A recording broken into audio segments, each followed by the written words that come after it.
اب دیکھیے نا مسند امام احمد بن حنبل میں یہ حدیث کیسے چمکتی ہے، اور اس کے لفظوں کا حسن اور حضور کے بتانے کی رانائی دیکھیے گا۔ ایک صحابی نے عرض کی حضور عزت کیا ہے؟ فرمایا رب نے جو تجھے دیا ہے اس پہ راضی ہو جا، اللہ عزت عطا کر دے گا۔ تو یا رسول اللہ صلی اللہ علیہ وسلم ذلت کیا ہے؟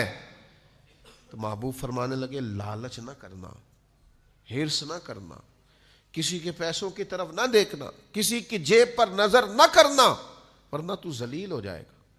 حرص، ہوس، طمع یہ بندے کو رسوا کر دیتا، اور اللہ نے جو دیا ہے اس پر قناعت اختیار کرنا، اس میں اپنے اخراجات کو مینج کرنا، بغیر ہاتھ پھیلائے کفایت شعاری کے ساتھ اپنے معاملات زندگی کو چلانا، اللہ نے جو دیا ہے اس کے اندر رہ کے اپنا وقت گزارنا، یہ عزت والا معاملہ ہے۔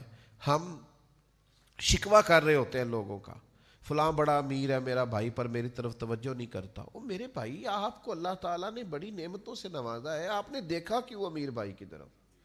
فلاں رشتہ دار بڑا آگے نکل گیا، آپ کیوں شکوہ کر رہے ہیں اس کا؟ جو رازق اس کا ہے وہی آپ کا ہے۔